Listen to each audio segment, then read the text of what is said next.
होते, कुठेतरी जाणीवपूर्वक टार्गेट करण्याचं काम केलं गेलं होतं मागच्या काळात? निश्चित टार्गेट केलं होतं असंच म्हणेन मी, कारण बीड जिल्हा बदनाम करण्याचं काम.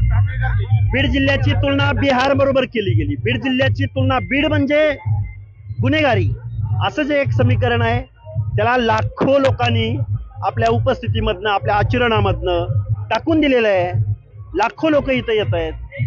त्यामुळं कृपया महाराष्ट्रामधल्या बीड जिल्ह्याची बदनामी थांबवा आणि हे पण रूप एकदा बीड जिल्ह्याचं महाराष्ट्राला कळू द्या. धनुभाऊंचं स्वागत केलं जातंय, विशेषतः एकीकडे या सगळ्या गोष्टी होत असताना धनुभाऊंना आजपर्यंत कुठल्याही सार्वजनिक कार्यक्रमात आले नव्हते. आज मोठा भव्य दिवस स्वागत देखील केलं जाणार आहे. ही जनभावना आहे, ही समजून घेतली पाहिजे.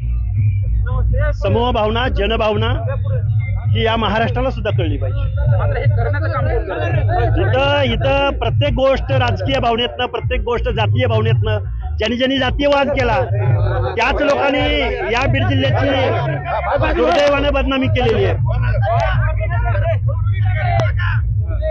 त्यांना काय सांगणं असेल बदनामी करणार? बीड जिल्ह्याचं भक्तिमय स्वरूप कळू द्या महाराष्ट्राला, एवढीच माझी विनंती.